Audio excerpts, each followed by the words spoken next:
ya utukufu, hasa katika siku hizi tunazoishi duniani. Mjalie kila mmoja, hata yule anayetufuatilia, anayetusikiliza kwa kupitia televisheni yake, anayetusikiliza kupitia mitandao ya kijamii, popote pale alipo, kwa neema kubwa kabisa, sema na kila mmoja wetu. Nena neno lako kwa hekima, tukuelewe, tusikie, tufahamu. Uungu wako ukakae ndani yetu kwa kusikia kwetu. Asante kwa sababu ya neno la uponyaji. Asante kwa sababu ya neno la kufunguliwa kwetu, na hata katika neno la kuinuliwa kwetu katika viwango vingine. Tupe na vipawa vinavyostahili katika nyakati tunazoishi. Naomba neema ya nguvu zako na jina lako na mamlaka yako vikatende kazi katika wiki hii. Palipo na udhaifu pakatiwe nguvu tena. Mahali pa kuchoka na kukata tamaa, tukaone kuinuka tena katika nguvu na katika uweza wako. Masihi, tunakushukuru, maana hatutapungukiwa katika jambo lolote. Wewe u pamoja nasi siku zote, hata ukamilifu wa dahari. Najua ya kwamba kuna magonjwa yameponywa ndani ya watu, hata walio mbali vitandani, waliolala. Sauti hii ikiwasikia, Bwana, mifupa na damu na nyama na viungo vya miili yao vinaenda kupokea tena uzima mkamilifu, uzima katika kila kiungo. Walio katika hospitali, tunajua sauti hii itawafikia. Wewe Mungu, kwa neno lako ukaweke nguvu kubwa ndani ya kila anayesikia, kwa jina la Yesu Kristo. Asante kwa sababu wiki hii ni wiki iliyo ya utukufu mwingi, wiki ya kipekee kwetu. Tunaenda kupokea mambo makuu ya ufalme wako. Ni katika jina la Yesu Kristo tunasema asante. Kwa jina la Yesu tuseme wote amen. Tumpe Yesu makofi. Shangilia basi kwa makofi mazuri. Haleluya. Mungu akubariki. Unaweza kukaa pale ulipo. Watu wa Tanga, Bwana asifiwe. Asante waimbaji, Mungu wabariki. Ninamshukuru Mungu kufika tena Tanga. Ninafurahi kuwaona watu wa Tanga. Mungu wabariki. Namshukuru Mungu kwa ajili ya huduma ya Fellowship Jiji, mwenyekiti na viongozi wa Fellowship Jiji kunikaribisha tena Tanga. Mungu wabariki, tuwape makofi mazuri kabisa. Namshukuru Mungu pia kwa ajili ya ndugu viongozi mbalimbali. Nimemwona mtumishi wa Mungu, mwenyekiti wa NLC, ndugu Male. Mungu akubariki sana baba. Nilipopata nafasi ya kukaa na wewe kwenye huduma Songwe, nilibarikiwa sana. Namshukuru Mungu pia kwa wewe ambaye upo mahali hapa, haujawahi kuniona lakini ni mara yako ya kwanza. Mungu akubariki pia. Bwana Yesu asifiwe. Sema basi amen nzuri. Haleluya. Wangapi wako pamoja na sisi leo? Naona wana matumaini kwamba semina hii ni nzuri kabisa. Hebu sema amen. Basi nimefuatana na mke wangu na wana timu na kijana wangu wa mwisho. Naomba mke wangu naye asimame awapungie mkono. Anaitwa Pastor Rita. Nimefuatana na kijana wangu wa mwisho, naye asimame awapungie mkono. Nimefuatana na Freddy, naye anaweza kupunga mkono. Joshua anaweza kupunga mkono. Tumpe basi Yesu makofi mazuri kabisa. Wakati mwingine tunamshukuru Mungu tunapopata nafasi kama hii kumtumikia Mungu na familia zetu. Bwana Yesu asifiwe. Kwenye tangazo letu la mkutano tunalo somo linalotoka katika kitabu cha Mathayo 11 na mstari wake wa 28. Naomba twende tusome pale Mathayo 11 mstari wake wa 28.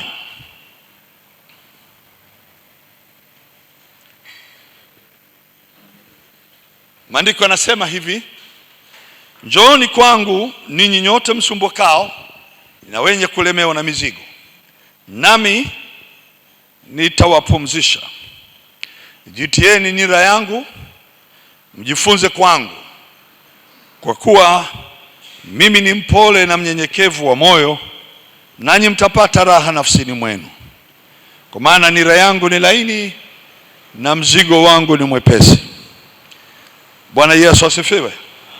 Nilichukua somo hili. Andiko hili ni andiko la kipekee sana katika Biblia yote. Ni andiko ambalo linazungumza jambo ambalo tunalitazamia kila mmoja, jambo ambalo kila mmoja anatamani angelipata. Anazungumza kuondolewa katika masumbufu, kuondolewa katika kulemewa, na kupata kupumzishwa na kupata raha. Hili ni eneo linazungumzwa na Yesu mwenyewe, lakini linazungumziwa kutokea wapi? Kila mmoja anajua jinsi anavyokwenda kutafuta neema kwa Mungu, apate kutolewa matatizo aliyonayo, atolewe katika dhiki au magonjwa au masikini. Kila mmoja umkimbilia Mungu. Bwana Yesu asifiwe. Lakini kuna hili ambalo Yesu alianza nalo. Yesu alianza kuzungumza jambo ambalo kuanzia mstari wa 25 anasema, wakati ule Yesu akajibu akasema, nashukuru Baba, Bwana wa mbingu na nchi, kwa kuwa mambo haya uliowaficha wenye hekima na akili ukawafunulia watoto wachanga. Anasema, naam Baba, kwa kuwa ndivyo ilivyokupendeza mbele zako. Akasema mstari wa 27, nimekabidhiwa vyote na Baba yangu, wala hakuna mjuae mwana ila Baba, wala hakuna mjuae Baba ila mwana, na yeyote ambaye mwana apenda kumfunulia. Alipomaliza hiyo sasa akasema, njooni kwangu. Haleluya. Sasa hapa Yesu anazungumza akiwa na ujasiri, akiwa mwilini, akiwa na ujasiri kabisa, na watu wanamuona. Anasema maneno ambayo wenye hekima wa dunia hii hawawezi kutafasiri. Hakuna kiongozi wa dunia anaweza akatoa tamko hili, yoyote. Hata Donald Trump hawezi, na utajiri mkubwa wa nchi yake. Hakuna binadamu anaweza akasema, njoo kwangu nami nitakupumzisha, alafu nawe utapata raha. Na anapoyazungumza maneno haya, angalii ni shida gani ulionayo, mahitaji mangapi ulionayo, angalii ni kitu gani kimekulemea. Yeye ana uwezo wa kuchukua mzigo wa mtu. Yeye ana uwezo wa kuchukua matatizo ya mtu. Yeye ana uwezo wa kuchukua magonjwa yake. Yeye ana uwezo wa kuchukua laana za mtu. Sema na mimi amen. Anazungumza kwa ujasiri, nimepewa mamlaka yote mbinguni na duniani. Ikiwa unataka kwa ajili Mungu akusaidie, mamlaka yote katika mbingu yeye ndo anayo. Hata ukisema namtaka Mungu mwenyewe, anasema unatakiwa uje kwangu. Mungu hawezi akafanya pasipo mimi. Mimi ndio mwenye mamlaka ya kukusaidia sahihi. Mimi ndio naweza nikakuponya sahihi. Mimi ndio naweza nikakutua mzigo wako sahihi. Mimi ndio naweza nikakupa raha sahihi. Mimi naweza nikakupa pumziko sahihi. Piga kelele, sema amen. Ndugu zangu, anasema kabisa hakuna anayemjua Baba ila Mwana pekee, na hakuna anayemjua Mwana ila Baba. Hii ni kumaanisha ungesema unamtaka Mungu pasipo Yesu, huwezi ukamjua Mungu. Ukisema unataka kusema sisi kwetu Mungu ni mmoja, lakini unapomwabudu huyo mmoja, kama hautapita kwa Yesu, huyo mmoja utamkosa pia. Sema amen.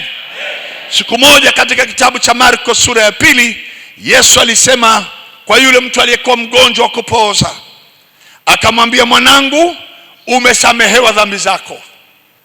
Palikuwepo siku hiyo na waandishi wa sheria ya Torati, ambayo wao wameikariri, wamesomea, wanazo degree za hiyo sheria. Wakasikia maneno ya kinywa cha Yesu akimwambia aliyepooza, mwanangu, umesamehewa dhambi zako. Wale waandishi wakawaza tu, hawajafungua midomo yao, hawajanena neno lolote. Mioyoni mwao wakakimbia kwenye kurasa za sheria, wakakuta hakuna mtu awezaye kusamehe dhambi isipokuwa Mungu. Tena wakasema huyo Mungu ni mmoja. Ndivyo walivyosema ndani ya mioyo yao. Na Yesu akayasikia maneno ya mioyo yao, akawakaribia, akaambia, kwa nini mnafikiri hivi nafsini mwenu? Jepesi ni lipi, kumwambia aliyepooza umesamehewa dhambi, au kumwambia inuka, jitwike godoro uende zako nyumbani? Nani ana uwezo wa kumwambia mtu umesamehewa? Nani ana uwezo wa kumwambia mtu aliyepooza inuka, jitwike godoro? Wakakuta hakuna mwingine isipokuwa ni huyo Mungu bado mmoja. Basi Yesu akawaambia, huyo mmoja ndio huyo ambaye naongea na wewe. Mimi ninayo mamlaka ya kusamehe dhambi duniani. Ndipo akamwambia yule aliyepooza, inuka, jitwike godoro, nenda zako nyumbani kwa amani. Biblia inasema naye akainuka mara, akajitwika godoro lake, akatoka mbele yao wote. Maandiko yanamalizia akisema, wakastaajabu wote, wakayaona aliyotenda. Hata yule aliyekuwa akilalamika alikosa malalamiko. Yule aliyepooza akanyanyuka mbele ya macho yao wote, wakastaajabu wote. Wakasema, namna hii hatujapata kuona kamwe. Wapi? Kwenye maandiko hawajawahi kuyaona, hata ya kineno na manabii hawajawahi kuyaona. Sasa wanayaona kwa macho. Mwanadamu mwenye mwili, mwenye ujasiri, anayeweza samehe dhambi, hapo hapo anaweza mwambia mtu aliyepooza, simama, jitwike godoro, nenda zako nyumbani kwa amani. Akiwa amefanya hilo, maneno ya kunungunika yalikoma, maneno ya kusema hakuna Mungu hapa yalikoma. Kila mmoja alibaki akistajabu.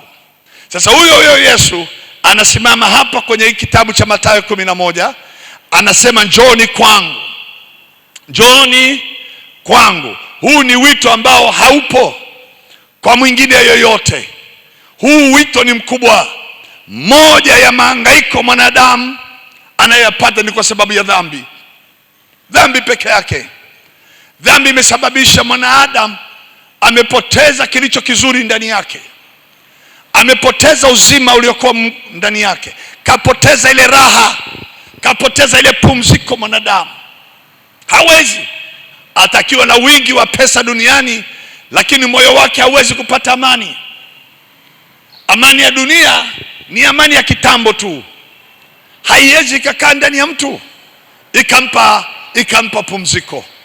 Lakini Yesu alikuwa na wajasiri akisema, njooni. Anataka kila mtu anapokuja kwake aje kwa kitu kimoja, imani. Sema amen, amen. Unapokwenda kwake, usiende na elimu tuliyosomea mahali, unaenda kwa moyo wa kuamini. Moyo wa kuamini ni moyo hauna kabila, ni moyo usiokuwa na sifa ya kibinadamu, ni moyo unaoshuka, ni moyo unayotambua Mungu ni nani, ni moyo unayotambua msamaha wako utapata wapi, ni moyo unayojua majibu ya maisha yako kwa nani. Kwa hiyo unapoenda kwa Yesu, moyo ule wa mahangaiko, moyo ule wa dhambi, moyo ule uliokosa msamaha, moyo uliokataliwa, moyo ambao hauna matumaini, unapokwenda kwa Yesu unapata kusamehewa. unapata msamaha. Piga kelele, sema msamaha. Sema kwa sauti, msamaha. Neno msamaha ni kuhesabiwa haki. Neno msamaha ni kuhesabiwa haki. Ni moyo wa mtu, Mungu anaondoa dhambi na anaweka haki ndani yake. Na ikishawepo haki, macho ya Mungu yanafunga, hayaoni kosa, hayaoni dhambi. Alafu Mungu anaachia baraka, Mungu anaachia neema, Mungu anaachia uzima, Mungu anaachia furaha, Mungu anaachia amani. Piga kelele, sema amen. Piga kelele, sema amen. Watu wa Mungu sema amen. Ndugu yangu, katika imani ndani ya Yesu, sijui nisemea hapo wapi. Ukweli, watu wote wana imani duniani. Kila mtu ana imani, hata Ibilisi ana imani. Lakini imani wapi? Kwa nani? Ikifika ili upate msamaha, upate uzima wa milele, upate uponyaji, haleluya, hiyo imani lazima igeukie mahali uso wa Yesu unasema njoo kwangu nami nitakupumzisha. Ukishafika kwa uso wake kuna msamaha.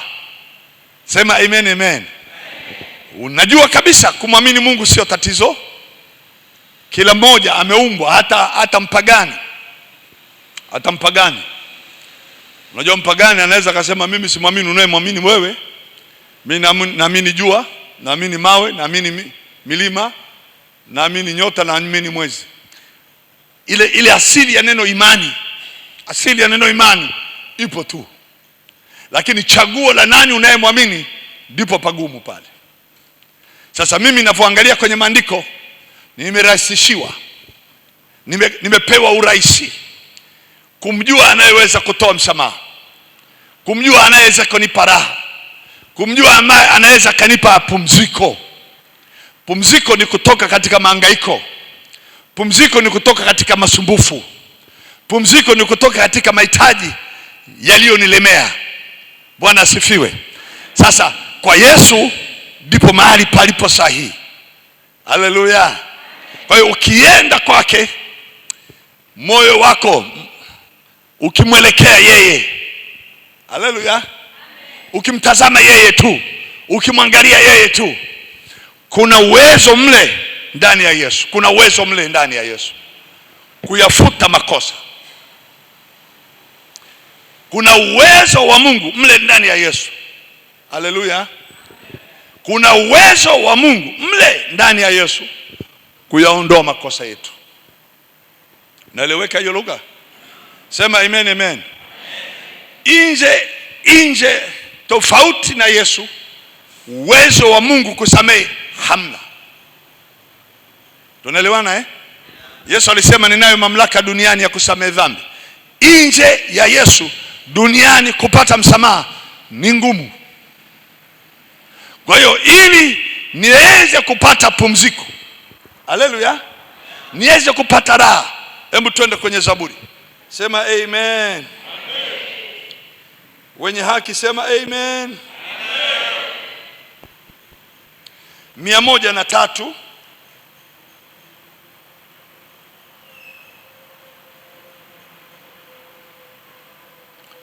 naanza na mstari wake wa kwanza.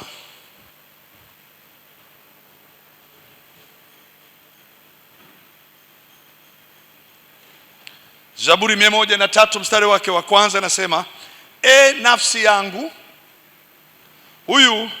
Huyu nafsi anasemeshwa na Daudi.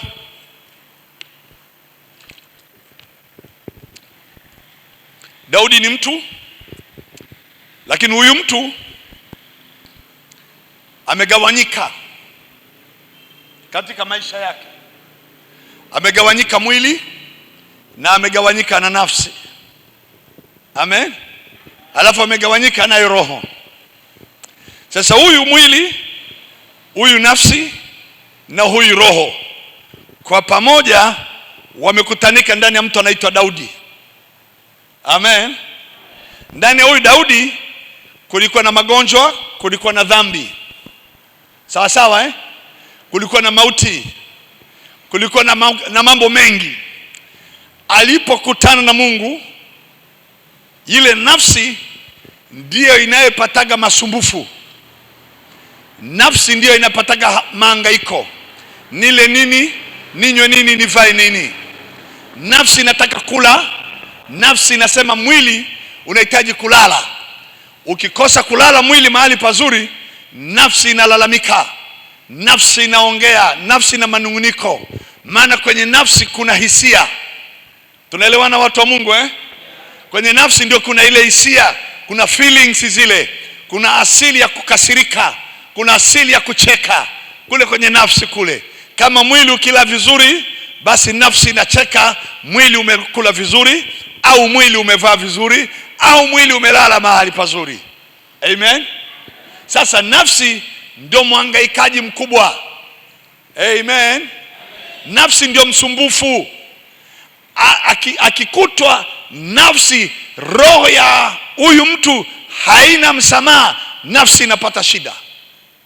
Tunaenda sawa Maana ile dhambi iko kwa yule mtu wa ndani ambaye ni roho. Akiwa yule roho mle ndani hajazaliwa mara ya pili, hajatakaswa kwa damu ya Yesu, huyu nafsi akipata hata mamilioni ya pesa bado ana mahangaiko. Amen. Kwa hiyo anahangaika nafsi. Anasema hapa Daudi sasa, nafsi yangu umhimidi Bwana, na vilivyo ndani yangu, vyote vilivyo ndani yangu vilihimidi jina lake takatifu. Nafsi yangu umhimidi Bwana, wala usisahau fadhili zake. Wala usisahau. Nafsi ndio ina tabia kusahau. Bwana asifiwe. Kwa hiyo binadamu huyu amekamilika kwenye hayo makurupu makubwa matatu: mwili, nafsi na roho. Mhangaikaji anayepata shida ni yule mwenye hisia. Naeleweka watu wa Mungu?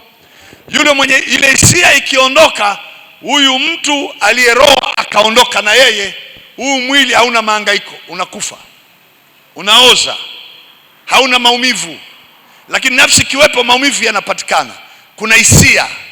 Tunaenda sawa Akikosa hela kuna hisia. Hajashiba ana hisia. Kajikwaa kwenye mguu umeumia, lakini nafsi inalalamika. Bwana asifiwe. Sasa anaambiwa nafsi, muhimidi Bwana, wala usisahau fadhili zake. Fadhili zake zimetokea wapi? Anasema amekusamehe maovu yako. Roho ile, sema amen, amen. Sema amen. Akuponya magonjwa yako. Mwili ule mwili akusamehe. Roho, dhambi imeondoka, mwili unaponywa magonjwa. Hii nafsi haitahangaika tena. Pigia Yesu makofi mazuri kabisa. Tunahitaji mambo haya makuu. Nafsi ipate raha. Nafsi isihangaishwe. Nafsi ipate usingizi wakati unalala, isihangaike. Haleluya. Sema amen, amen. Akusamehe maovu yako yote. Hili ni eneo la kwanza la deliverance. Eneo la kwanza la mapumziko. Eneo la kwanza la kutoka kifungoni. Eneo la kwanza la baraka za mwili. Eneo la kwanza la baraka za afya. Maovu yako yote yamesamehewa. Yakishasamehewa, yule jamaa nafsi anaanza kupata changamko la tofauti. Anapata hisia za tofauti. Anapata furaha ya tofauti. Anapata kicheko kingine.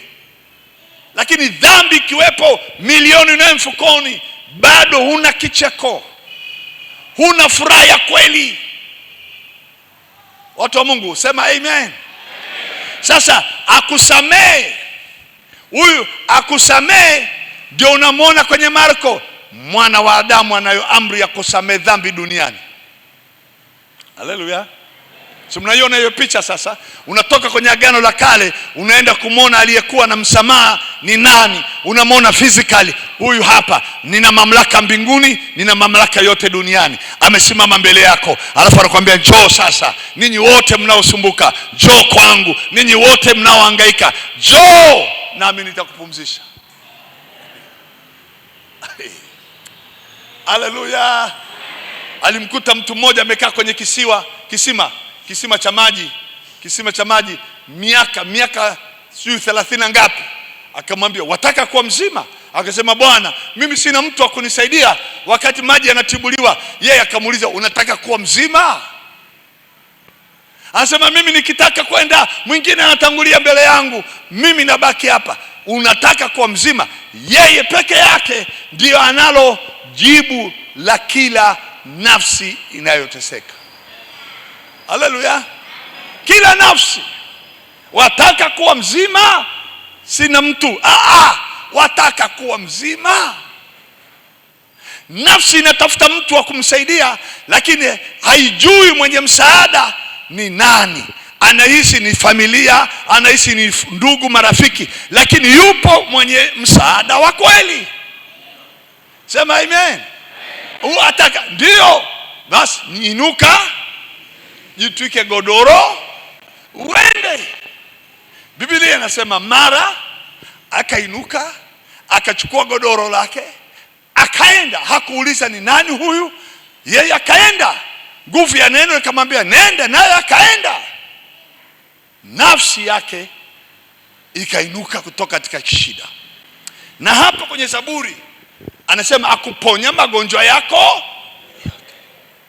Ninailiona hili neno litasimama na mimi na wewe katika wiki hii. Akuponya magonjwa yako. Ongeza sauti, akuponya magonjwa yako. Akusamehe maovu yako. Yani neno yote ni yote. Sema amen. Kwenye asili ya magonjwa yako magonjwa ya dhambi. Kuna mtu akaambiwa nenda zako usitende dhambi tena, si ndio? Ndio, kuna asili ya dhambi. Kuna asili ya magonjwa ya kutupiwa.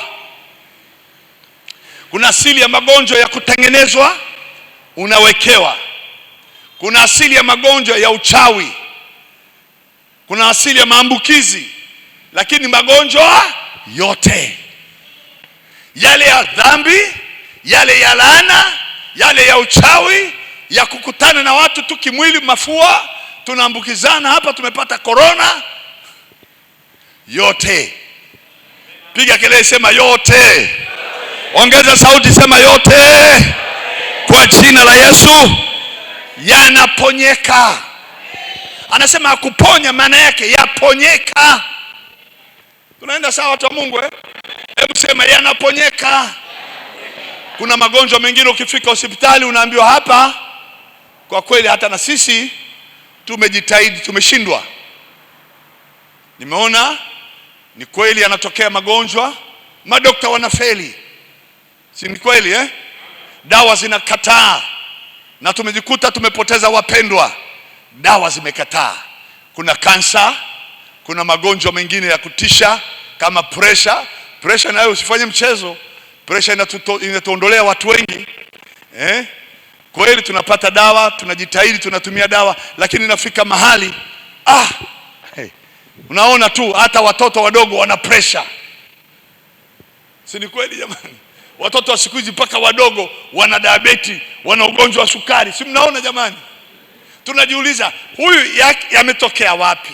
Lakini nina kitu kimoja katika Yesu, anayesema njoo kwangu.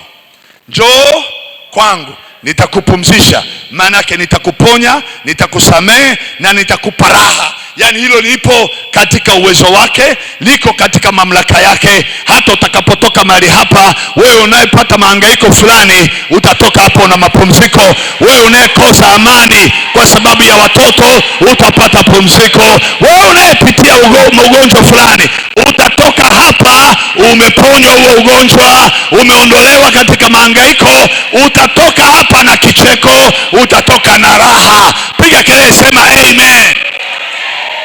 Neno hili liko up to date, haliko katika wakati uliopita na ukakosa wakati uliopo. Hili neno lilioko kwenye uwezo wa neno lililoandikwa kwenye Waebrania. Hebu soma Waebrania 4.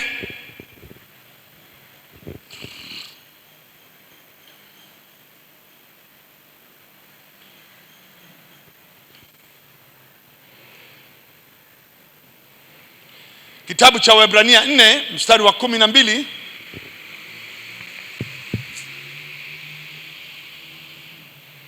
Maana neno langu li hai.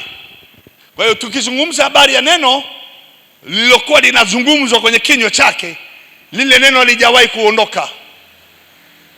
Sema amen, amen. Halijawahi kufa, lipo, li hai, tena lina nguvu. Anaposema njoo nitakupumzisha, hilo neno halijawahi kupotea. Hata nayezungumza kwenye mitandao, huyu aliyelala kitandani, linamwambia nitakupumzisha. Maana yake nitakutoa kwenye maumivu hayo, nitakutoa kwenye ugonjwa huo, nitakutoa kwenye hiyo nguvu ya maumivu, nitakuponya. Lile neno li hai, lina nguvu, lina ukali kuliko upanga wao kote kuwili. Hilo neno linasema tena la choma hata kuzigawanya nafsi na roho na viungo na mafuta yaliyomo ndani yake, maeneo yote ya mwanadamu, nafsi, roho na mwili.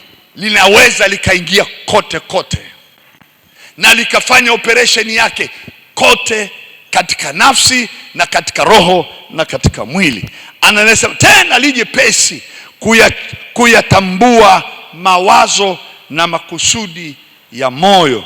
Mimi na mawazo na makusudi nilionayo moyoni. Neno lina uwezo, linajua unawaza nini, linajua haja yako, linajua matamanio yako, linajua njaa ulionayo ni nini. Mwaka huu una matazamio ya kufanya. Neno linaweza likaenda kwenye matazamio yako na likafanya kazi kwenye matazamio yale, na likaleta majibu kwenye nafsi yako, likakwambia umhimidi Bwana wala usizisahau fadhili zake. Fadhili maana yake kakutendea, kakufanyia pasipo shurti. Amen. Jamani, ukiwa una watoto na umeshindwa kuwasomesha, umeshindwa kuwapeleka shule, alafu akatokea mtu mmoja akasema nitakusaidia watoto wako kuwasomesha, anaingia gharama yeye, ananunua madaftari, ananunua nguo, ananunua viatu, analipa karo ya shule, analipa mpaka matibabu ya mtoto, analipa mpaka na usafiri wa mtoto kwenda shule, analipa mpaka na pesa ya ziada ya dharura anaiweka kule, mpaka mtoto anamaliza form 1, form 2, form 4, anamaliza form 5, form 6, anaenda chuo kikuu. Yule mtoto anasema amempata mfadhili.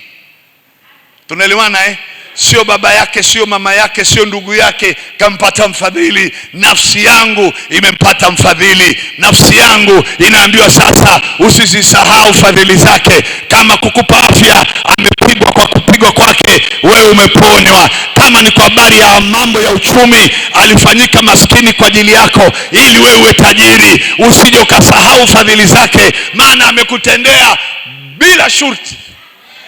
Pigia Yesu makofi mazuri, haleluya. Kuna watu hapa leo lazima watendewe jambo. Kuna jambo umeliomba usiku na mchana. Yupo mfadhili wetu, hana masharti magumu, anachotaka wewe ukubali. Haleluya. Anataka wewe ukubali. Na sisi kukubali kiBiblia ni kuamini. Kukubali ni kusema naamini. Anasema mstari ule wa 12, wa 13, wala hakuna kiumbe kisichokuwa wazi mbele zake, lakini vitu vyote ni vitupu na kufunuliwa machoni pake yeye aliye na mambo yetu. Huyo ndio Yesu mwenyewe. Haleluya. Yeye ndio neno, yeye ndio mtendaji mkuu, yeye ndio mponyaji, yeye ndio anaweza kukupa wewe raha. Neno raha. Bwana Yesu asifiwe. Neno raha, sijui niwekeje, ni zaidi ya maombi niliyoyaomba nikapata. Unajua percentage kubwa ya maombi tulionayo yamebezi kwenye mahitaji. Tunaliwana Percentage kubwa, sio yote, lakini maombi mengi, asilimia kubwa ni yamebezi kwenye mahitaji. Tunayaona mahitaji ni mengi kuliko uwezo wa kuyatatua. Tukishindwa kuyatatua, tunayakimbiza kwenye maombi. Si ni kweli kanisa? Tunayakimbiza kwenye maombi ili yapate njia ya kupata majibu.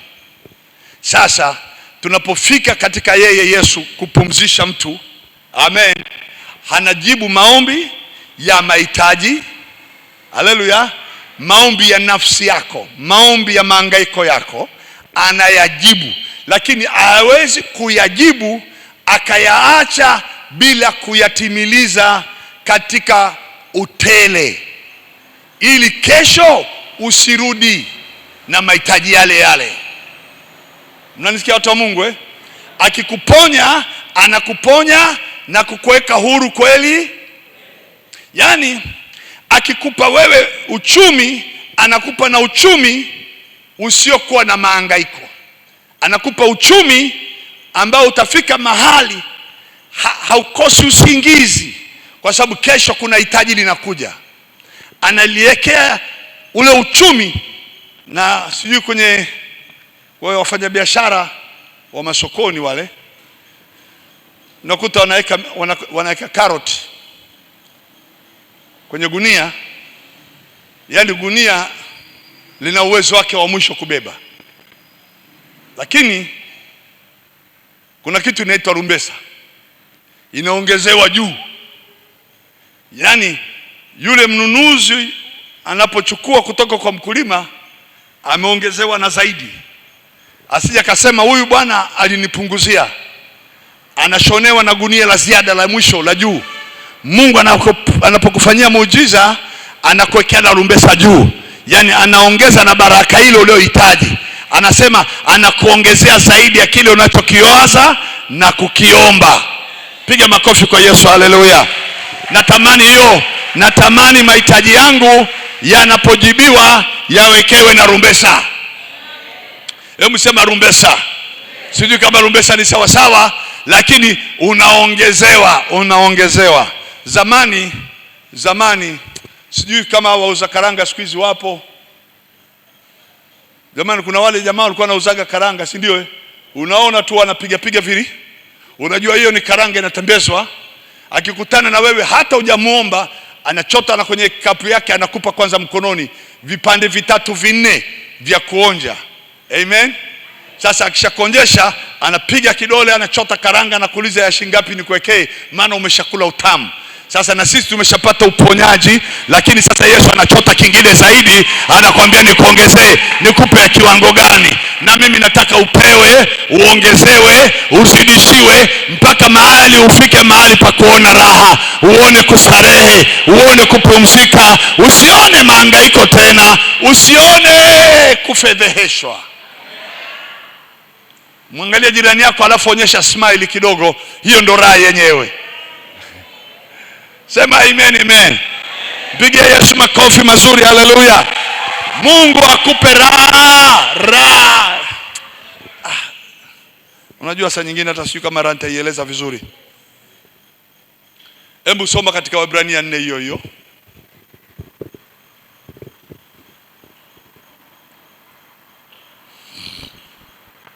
Mstari wa kwanza.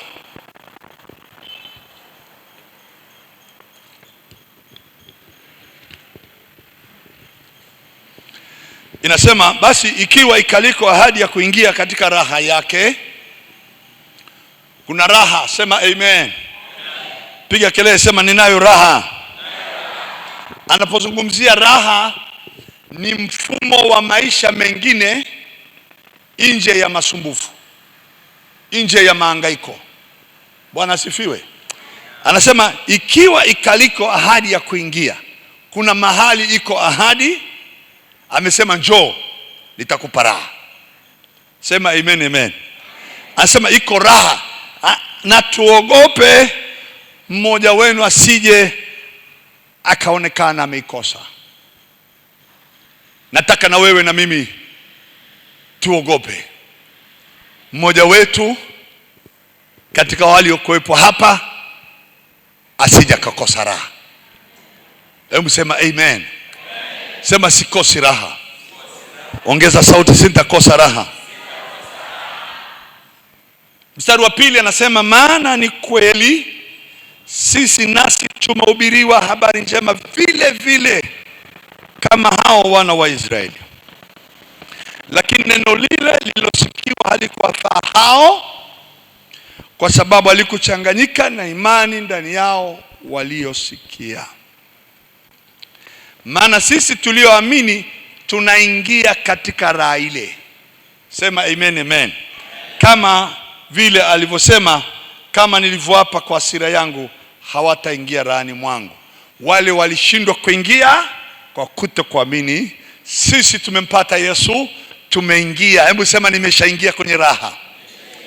Eneo linaloshughulikia kila maombi na mahitaji yangu yamejibiwa hapo. Sema amen, amen. Natumaini katika jina la Yesu, kila mahangaiko yaliyoko ndani ya moyo hapa hayatabakia ndani yako katika jina la Yesu. Kila hali ya masumbufu yoyote. Kusumbuka ni sehemu ya laana. Kusumbuka ni sehemu ya laana. Uwezi ukastarehe ukiwa kwenye masumbufu. Nimeona kwenye watu wengi, for example, katika magonjwa au katika umaskini au katika ndoa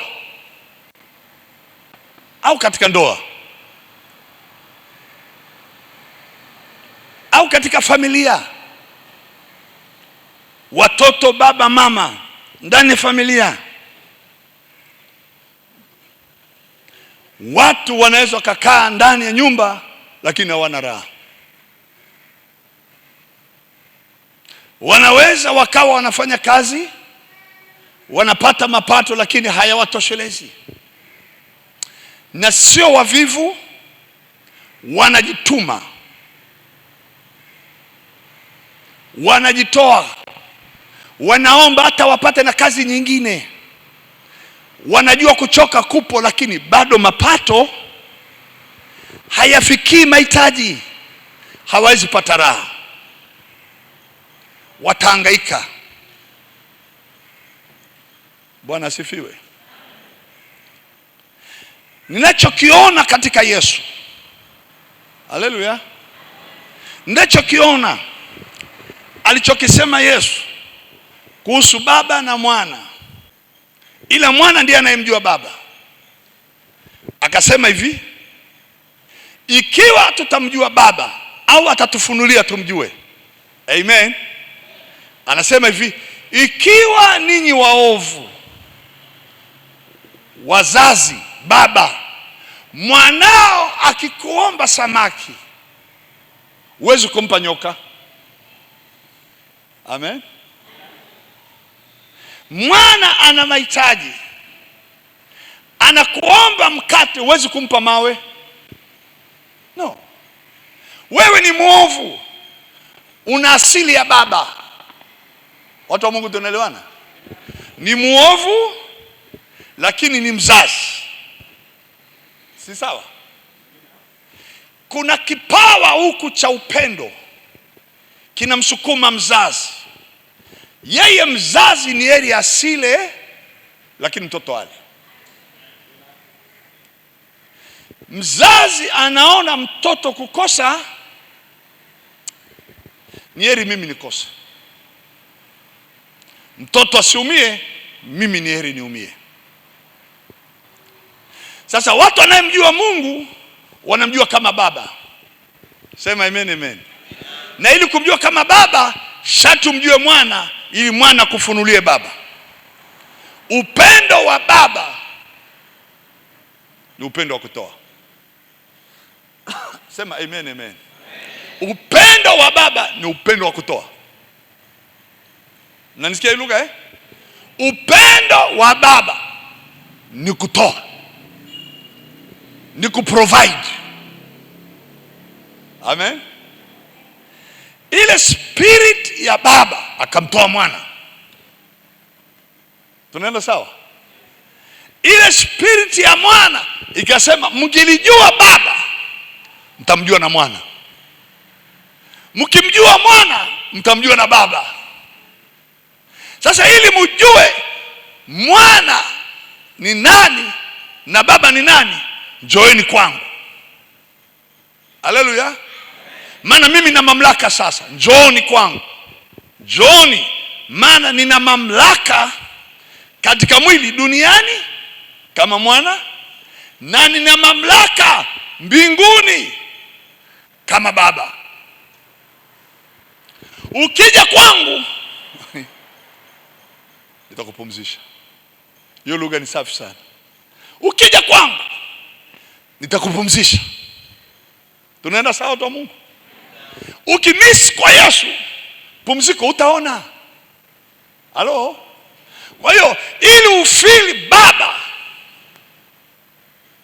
pendo lake kwenye kutoa, pita hapa kwa mwana, uone mwana ana provide nini, ndipo utapojua baba alichotoa katika mwana.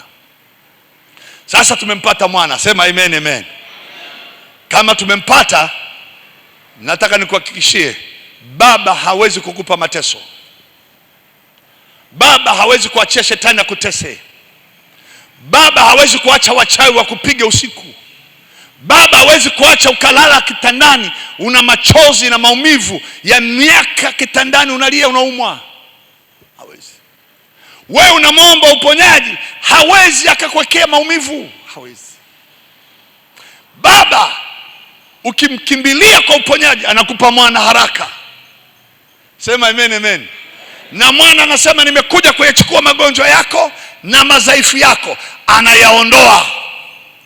Mathayo 8:17. Sema amen, amen. Hebu sikiliza maneno hayo. Mathayo 8:17. Sijui nianze 16. Hata kulipokuwa jioni, wakamletea wengi wenye pepo, akawatoa pepo kwa neno lake, akawaponya wote waliokuwa hawawezi. Sema amen. Ili litimie lile neno na nabii Isaya akisema, mwenyewe alitoa udhaifu wetu na kuyachukua magonjwa yetu. Mwenyewe alitoa. Ili litimie neno lilonenwa, amekuja kwenye mwili, ameingia kwenye nafasi ya magonjwa, kayachukua magonjwa. Nafsi yangu, usisahau hilo. Hebu sema amen. Sema kwa sauti amen. Anasema nafsi yangu, usisahau fadhili zake, akusamehe maovu yako na kukuponya magonjwa yako, na kukomboa uhai wako na kaburi, na kukushibisha mema uzee wako, na ujana wako akarejesha kama tai. Piga kelele, sema amen, amen. Hawezi kuanza moja akashindwa kumaliza la mwisho. Anaanza na anamaliza, na akimaliza ndio pale unasikia kuna kitu kinachoitwa raha. Raha. Sasa raha inaingia kwenye covering ya mahali pengine pazuri zaidi. Naenda kumalizia, muda umekimbia. Sema amen, amen. Haleluya. Hawezi kukuvalisha nguo akashindwa kuzifua ukizichafua. Hawezi kukusamehe alafu katenda dhambi ukashindwa kusamehewa tena.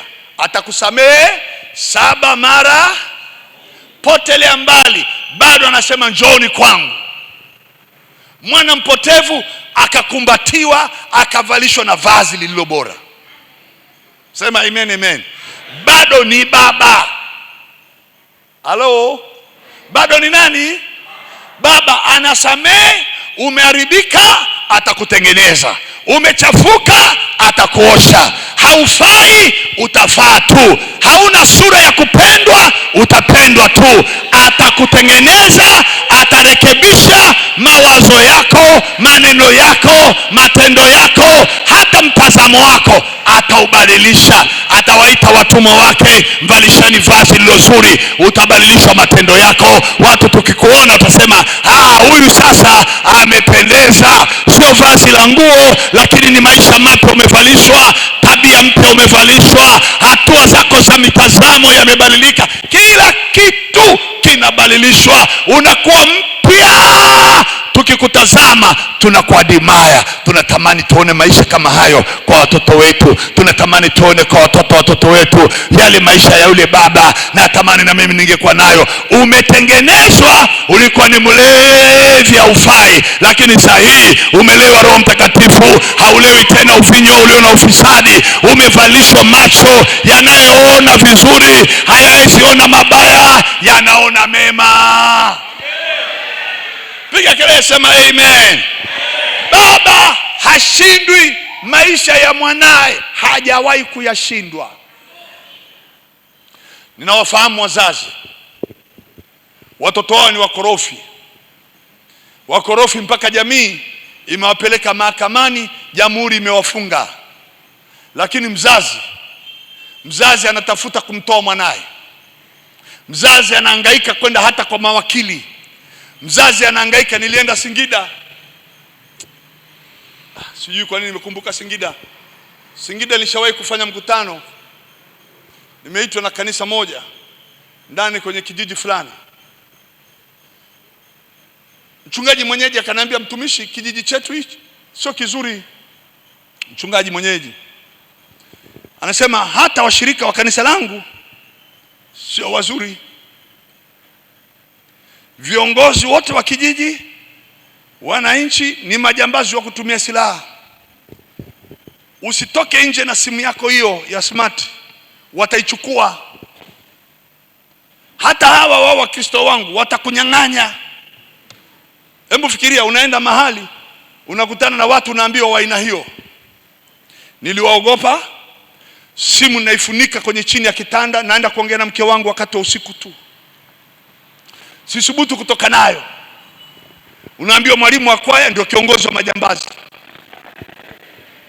na ndio mwenyekiti wa kijiji, ndio wanaoteka magari barabarani, ndio wanaoingia kwenye maduka mjini, wanavunja milango, wanaenda na mafuso, wanajaza vitu kwenye magari, wanaondoka. Nikahubiri mkutano, walivyokuwa wanafurahia. Sasa moyoni nasema, majambazi yanafurahiaje mkutano huu? Yaani nahubiri, wao ndo wanaenjoy. Nilipoita watu wakaombewa asubuhi na wanaohitaji ushauri, sikumwona mwanaume, wa mama peke yao ndio waliokuwa nakuja. Na kila mwanamke aliyekuwa nakuja ana maombi kwa ajili ya ndoa yake. Tumishi, niombe mume wangu amekamatwa na silaha, amehukumiwa miaka 30, yuko gerezani, naomba Mungu amtoe. Sasa huyu anaomba mimi nimuombee jambazi la silaha lifanye nini? Litoke. Alafu na mimi sasa nilivyo wa pekee siwezi kumwambia hapana. Kwa hiyo namwambia nitamwomba Mungu atatoka. Moyoni nasema no, kwa jina la Yesu asitoke. Mdomoni nasema atatoka. Tunaenda sawa eh? Namtia moyo huyu, ana upendo na lijambazi lake. Mimi sina upendo na lijambazi lake, maana naliogopa lisije likaja kwangu. Likitoka likaja kwangu je? Kwa hiyo namtia moyo kwa mdomo, anaenda, na naomba kwa jina la Yesu atoke. Huku moyo namwambia Mungu usimtoe. Mdomo wangu na moyo wangu vitu viwili tofauti. Mwingine anaingia hivyo hivyo miaka 30, mwingine huyo, mwingine walikuja wanawake wengi, hawahitaji maombi ya magonjwa, wafungwa watoke. Mimi nilimaliza maombi, na ndipo nilitambua kweli hichi kijiji sio kizuri. Kama kweli mahitaji ni watu wanafungwa miaka 30, ina maana hawa walioko nje bado hawajaendelea na kazi, hawajakamatwa. Na hawa walioko nje wajaje niwaombe waache. Lakini nimehubiri, nimefika sasa karibia mwisho wa mkutano ni wa nje wa hadhara. Nikamwambia mchungaji, leo ninahubiri watu watoe bahasha. Akanambia naomba. Usiwaambie, maana watakuja kuchukua hizo pesa. Mimi nikasema hao watu wamenipenda namna hii, ninahubiri wanafurahi namna hii. Nilifanya makusudi sana hiyo siku. Nilisema nataka niwape bahasha, kila mmoja mwenye shilingi 100,000 aje. Walikuja watu wanataka bahasha ya 1,00,000. Watu 20, watu 10 wamekuja. Yani ukihesabu tu za haraka zile bahasha hazitakosa 5,000,000 mpaka 7. Mchungaji hajalala, ananiombea usiku kucha, Bwana Yesu mlinde mtumishi wako, maana najua hizo pesa zitafuata kesho. Nikizikusanya tu sasa, nimezikusanya sasa, wamezileta kwa furaha, na nikawaombea. Saa ya kuondoka kesho asubuhi, mchungaji hana gari na mimi sikuwa na gari langu. Mwenyekiti wa kijiji ndio kiongozi wa hao jamaa, katuma gari hizi 2. Hawa waliokuja kwenye gari, macho tu kiangalia hivi unajua huyu jamaa ni muuaji hasa. Mchungaji alipiga magoti nje akawaomba, naomba msimfanye mhubiri wangu lolote. Wakamwambia wewe mchungaji mwenda wazimu wewe, hatuna mhubiri mzuri aliyetuombea wokovu kama huyu. Amehubiri neno tumesikia kusamehewa, amehubiri neno tumesikia kuponywa, amehubiri neno tumesikia kubadilishwa, tumetoka kwenye asili ya zamani. Wewe unataka kuturudisha wapi? Wakamwona mchungaji yuko nyuma kabisa, wakaniambia pastor, twende bwana. Sasa nimechukua na limfuko langu la sadaka na lisanduku langu, wakaniketisha vizuri kapo mbele pastor. Wananisindikiza watu kama 10. Mchungaji anafikiria jinsi ambavyo nitafikaje huko. Sasa cha ajabu nikafika, wakaniambia tukifika Singida mjini haitafaa, tutakuweka mahali, tutakutafutia mtu wa pikipiki ya kukimbize stand. Nikaambia super. Nikashuka, niliposhuka nikapanda pikipiki, akasema sijui wa pikipiki kama ni mwenzao, lakini nitakapofika kwenye gari la kwenda Arusha nitaona nimeko salama. Nilipofika huko njiani nikampigia mchungaji, nikamwambia niko salama. Akasema Mungu ametenda. Sasa ikapita miezi 6 mpaka 8. Nikapokea simu ya mchungaji, tumishi, Bwana asifiwe, tunataka urudi Singida tena. Nikamwambia pastor, sirudi, maisha ya kuhubiri na hofu sirudi. Akaniambia sio mimi nakuita. Nikamwambia nani? Akanambia wale wa mama uliowaombea waume zao waliokuwa wamefungwa miaka 30 wameachiliwa kutoka gerezani, na wameambiwa ni wewe uliowaombea, na sasa wameamua wao wenyewe wakuandalie mkutano. Nikawaambia waambie siji. Hiyo asili ya huko, moyo wangu uko juu kila siku, siji. Wakasema hapana mchungaji usiogope. Wakaanza kunipigia, baba Bwana asifiwe, sisi tulikuwa tuko kwenye matatizo, lakini tumesikia maombi yako tukiwa gerezani. Mungu alituongelesha, tukampa Yesu maisha kule gerezani, na pale kule gerezani sasa tukapata habari wewe ndio umetuombea, na leo tumeachiliwa. Tafadhali tunataka uje uhubiri tena, tutoe sadaka zetu. Nikasema nitakuja Mungu akiniruhusu. Kumbe nakwepa, siendi. Hata leo sijaenda, naogopa. Halafu nikajiuliza, huyu Mungu ni wa namna gani? Mimi naomba, moyoni nasema usifanye, mdomoni Mungu anafanya. Kumbe hawa mama wamechukua haya maneno. Kumbe Mungu amechukua maneno ya kinywa changu, ameyapeleka katika ulimwengu ya roho gerezani, akapeleka wahubiri kule, wale jamaa wakatubu kule gerezani. Wacha nikwambie, Mungu ndio mwenye upendo. Mungu akisamehe, sisi wengine hatuwezi kuelewa. Mungu akikuponya, sisi wengine hatuwezi kuelewa. Mungu akikubariki, sisi wengine hatutaelewa. Wacha Mungu afanye kazi yake. Wewe ambaye unateseka, una raha, ukapate raha, ukapate starehe, ukapumzishwe kwa jina la Yesu. Sema amen. Piga kelele, sema sawa. Mimi sielewi na sijui kwa nini Mungu anasamehe hawa. Sijui.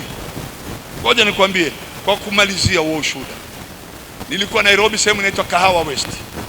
Kahawa West ni mahali fulani panaitwa Kidhurai 44. Maeneo yale kuna gereza kubwa linaitwa Kamiti Maximum High Prison, kubwa la Kenya, ndio linafunga wafungwa wote wa uaji, wa kutumia silaha na watu waliohukumiwa miaka mingi, ndio wanawekwa hapa. Nikihubiri pale Kahawa West, mkutano wa nje karibu na stendi ya magari, afisa mmoja wa magereza akaja naye akanisikiliza, naye ameokoka. Akaniambia, tafadhali nitaongea na mkuu wa gereza ili upite gerezani ukahubiri maneno haya. Nikamwambia nitafurahia na mimi pia. Kwa hiyo mpango katengenezwa, nikaenda kuhubiri gerezani. Nifika gerezani, niko na mtumishi mmoja ambaye tunafanya naye kazi, anaitwa Gerard Kioko. Tukaingia ndani ya gereza, tukamwona mkuu, akatupa permit, akasema msiende mahali pengine, nataka muende kwa waliohukumiwa kunyongwa. Kifika kule, wale ndo nahisi wanahitaji neema kuliko kawaida, na mimi nikasema hilo ndio jambo jema, twende tuongee na wao.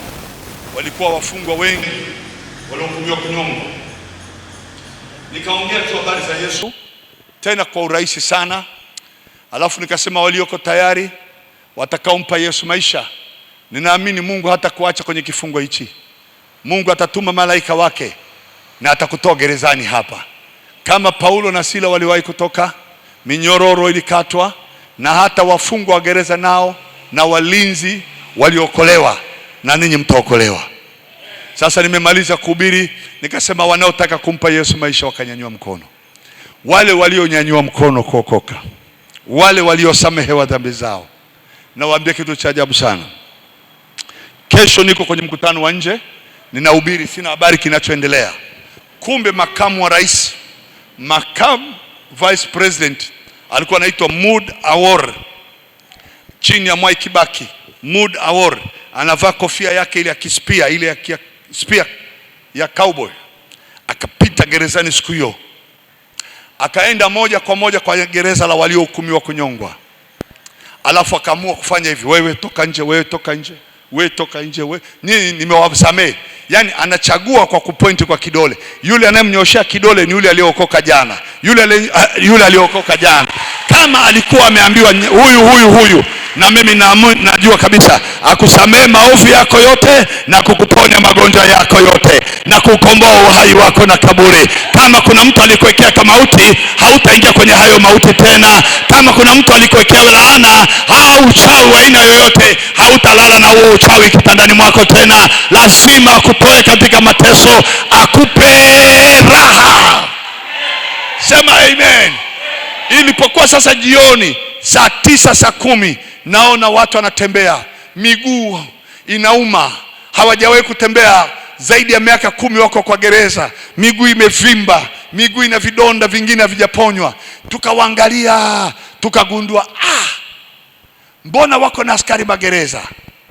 Tukajua hawa ni wale wafungwa wa jana.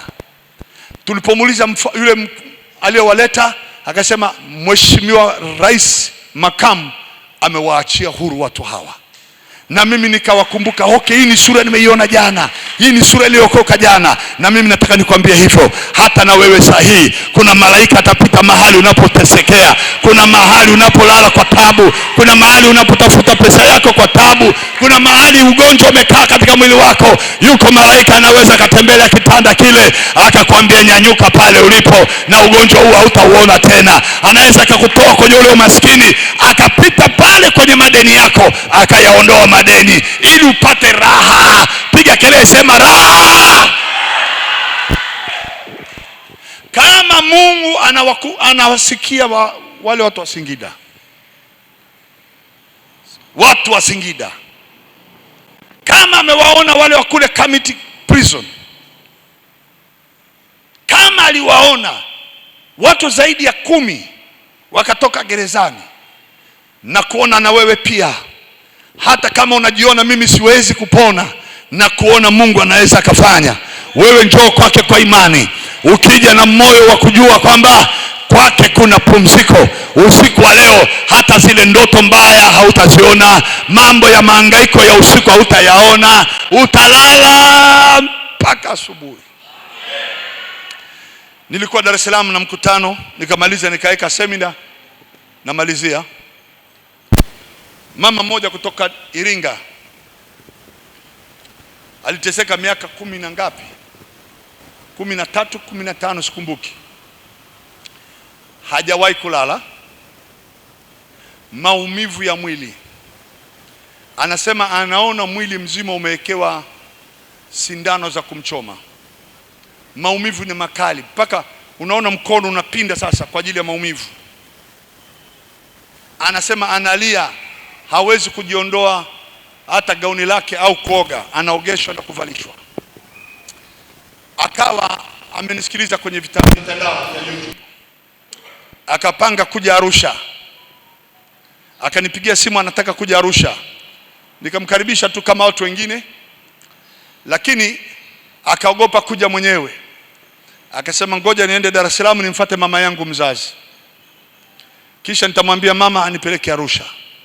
Wakiwa Dar es Salaam wakaona tangazo langu kwamba nimeingia Dar es Salaam, wakapiga simu wakaambiwa yupo, wakaja.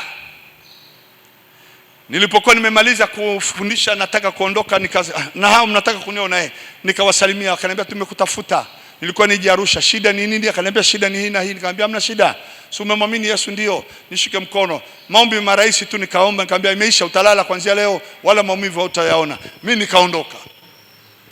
Akaondoka ana huzuni sana, hakufurahi yule mwanamke. Akajiuliza, mbona hajaniombea kwa mzigo? Mbona ameniombea kirahisi tu? Au hajaona tatizo langu lilivyo kubwa? Mbona ameniombea tu kama dakika moja hajamaliza amesema nenda, wala mimi maombi gani haya?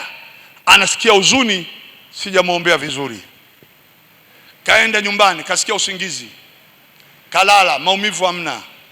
Kaamka asubuhi amechelewa, maumivu hamna. Amwambia mama nimelala, sina maumivu, lakini sijui kama ni maombi yale. Mbona ameomba hivi tu? Mbona wengine wakiomba wananiombea wananiwekea mkono wanakatakata?